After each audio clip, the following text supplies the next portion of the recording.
প্রিয় ভিউয়ার্স, টাইস fittings Raju one YouTube চ্যানেলের পক্ষ থেকে আপনাদের সবাইকে জানাই ভালোবাসা ও অভিনন্দন। আজকেও সবসময়ের মতো টাইসের কাজের পাশাপাশি বিল্ডিংয়ের ডিজাইনের ভিডিও ধারণ করে আপনাদের সাথে শেয়ার করলাম।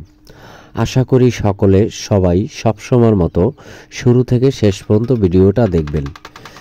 কমেন্টে ভালো মন্দ জানাবেন ভিডিওটা কেমন হলো, টাইসের কালারটা কেমন হলো, বিল্ডিংয়ের ডিজাইনটা কেমন হলো, এবং লাইক দিয়ে আমার পাশে থাকবেন।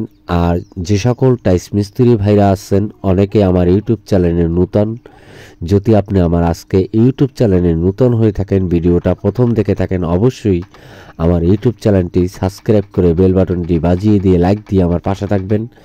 টাইসের কাজের বিষয়ে যদি কখনও কিছু জানতে চান, অবশ্যই আমাকে কমেন্টে লিখবেন। তো আপনারা ভিডিওটা না টেনে শুরু থেকে শেষ পর্যন্ত দেখতে থাকুন। কোন জায়গায় কোন কালারটা লাগাইছি এবং কোন জায়গায় কোন কালারটা মানানসই, ভালো লাগে কিনা খারাপ লাগে কিনা সেটা আমাকে কমেন্টে লিখুন। এবং যে সকল টাইস মিস্ত্রি হিসেবে কাজ করেন নূতন, তারা অনেক সময় অনেকে কমেন্ট করেন যে ভাই কোন জায়গার কোন টাইসটা কিভাবে লাগাতে হবে, কিভাবে লাগালে ওটা মজবুত হবে, স্থায়ী হবে। যেমন আজকে যে এখন দেখতেছেন আমি তলায় টাইস লাগাইতেছি, তো এখানে তলায় টাইস লাগাবার আগে আপনাকে কি করতে হবে, এখানে সুন্দর করে পানি খাওয়াতে হবে। পানি খাওয়াবার পরে আপনাকে সুন্দর করে গ্রাটিং মেরে নিতে হবে। গ্রাটিং মারার পরে আপনাকে বালুটা বানাতে হবে সিমেন্ট করা দিয়া। সিমেন্ট করা দিবেন এই জন্য, তলায় যখন আপনি সিমেন্ট কম দিবেন তখন টাইসটা পড়ে যাবে, থাকবে না, হয়তো বা কিছুদিন পরে পড়ে যাবে, থাকবে না। এবং আরেকটি কথা বিশেষ করে আপনারা খেয়াল করে কথাগুলো শুনে যাবেন। এই যে বাইরের সাইডে টাইসগুলো যে মিস্ত্রি ভাইরা লাগাই থাকেন, কিন্তু সেই টাইসটা ভালো করে আপনারা না ভিজাইয়া লাগাবার কারণে অনেক জায়গায় থেকে, অনেক বিল্ডিংয়ের বাইরে থেকে টাইসগুলো ছুটে কিছুদিন পরে পড়ে যায়। সেজন্য আপনাদের অনেক মিস্ত্রি ভাইদের জন্য, 10 জনের জন্য হাজার মানুষ হাজার মিস্ত্রির বদনাম আসে। আপনারা যে যেখানেই বাহির সাইডে টাইস লাগান না কেন, ওয়াল টাইস ভালো করে ভিজাইয়ে নিতে হবে।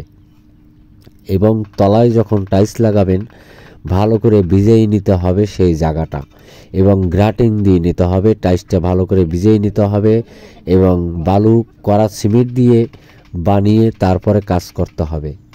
তো আমিও সবসময় চেষ্টা করি ভালো কাজ করার জন্য, যতটুকু পারি ভিডিও ধারণ করে আপনাদের সাথে শেয়ার করেছি। টাইস ফিটিংস রাজু অন চ্যানেল থেকে আপনাদেরকে অসংখ্য ধন্যবাদ এবং ভালোবাসা অভিনন্দন। যারা এখনও আমার ইউটিউব চ্যানেলটি সাবস্ক্রাইব করেন নাই, অবশ্যই আমার ইউটিউব চ্যানেলটি সাবস্ক্রাইব করে বেল বাটনটি বাজিয়ে দিয়ে লাইক দিয়ে আমার পাশে থাকবেন। টাইসের কাজের বিষয়ে কিছু জানার থাকলে অবশ্যই আমাকে কমেন্টে লিখবেন। আমি এই যে টাইসগুলো উঠে ফেলাইছি, অনেকে হয়তো ভাবতেছেন টাইসগুলো উঠেছেন কেন। আমি টাইসগুলো উঠেছি, এগুলো রাপ সাজাই নিছি আগে। আপনারা অনেকে যখন উপরে টপ লাগান, টপ লাগিয়ে তারপরে রেজাল্ট লাগান, ওই রেজাল্টটা যদি পরবর্তীতে লাগান আপনার নিচ দিয়ে ফাঁকা থাকে, সেই টাইসটা আওয়াজ দেয় এবং উঠে যায়। তাই আপনি সেটা যদি ভালো করে 100% শিওর করে কাজ করতে চান, স্থায়ী কাজ করতে চান, সেক্ষেত্রে আপনাকে করতে হবে উপরের টপ রাব বসাই নেবেন। রাব বসাই নিয়ে সুন্দর করে 100% দিয়ে মাপ দিয়ে এবং আপনার স্পিড লেভেল দিয়ে স্লোপ ঠিক আছে কিনা সেটা চেক করে আপনাকে রেজাল্ট লাগাই নিতে হবে। রেজাল্ট লাগাবার পরবর্তীতে আপনি সেই উপরের টপ উঠাইয়া তারপরে সেই টপের মুখে গ্রাটিং দিয়ে আবার সুন্দর করে বালু দিয়ে, তারপরে গ্রাটিং দিয়ে আবার সুন্দর করে কিছু শুকনো সিমেন্ট দিতে পারেন মুখে। কারণ এই জন্যই যখন আপনি গ্রাটিং দিবেন তখন কিন্তু আপনার রেজাল্টের সাইড থেকে হালকা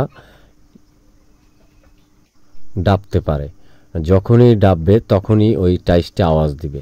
তাই আপনি কিছু সিমেন্ট মেরে নেন গ্রাটিং দেওয়ার পরে, এবং স্পিড লেভেল ভালো করে চেক করে নেন আপনার স্লোপ ঠিক আছে কিনা। একটি কথা সবসময় মাথায় রাখবেন, ভালো কাজ যেরকম আল্লাহ পছন্দ করে, ঠিক সেরকম আল্লাহর বান্দারাও ভালো কাজ পছন্দ করে। আমি সবসময় প্রায় ভিডিওতেই বলে থাকি, ভালো কাজ করার সব সময় চেষ্টা করুন যে সকল টাইলস মিস্ত্রি ভাইরা আছেন, এবং অনেক মালিক মহাজন আছেন যারা সব সময় টাইলসের কাজ করাই থাকেন, কিন্তু টাইলসের কাজের বিষয়ে কিছুই জানেন না। তাদেরকে উদ্দেশ্য করে আমি কিছু কথা বলতে চাই। ভালো কাজ করাতে হলে ভালো মূল্য দিতে হয়। আপনারা অনেক মালিক মহাজন আছেন, ভালো মূল্য দিতে চান না, কিন্তু ভালো কাজ করাইতে চান। আমি তাদেরকে বলতে চাই, আপনারা 10 জন মিস্ত্রি না দেখে ভালো করে চেক করে আপনারা একজন মিস্ত্রি দেখুন, বাছাই করেন। তাকে যদি আপনার কিছু টাকা বেশি দিতেও হয়, ভালো একজন মিস্ত্রির দ্বারা আপনার কাজটা করান। স্থায়ী হবে, ভালো হবে, সুনাম অর্জন করবে। কিন্তু আপনি যখনই সস্তা দামে কাজ করাইতে চাইবেন, তখনই আপনি ভালো মিস্ত্রি পাবেন না, ভালো কাজ পাবেন না। তো সবাই ভালো থাকেন, সুস্থ থাকেন। আল্লাহ হাফেজ।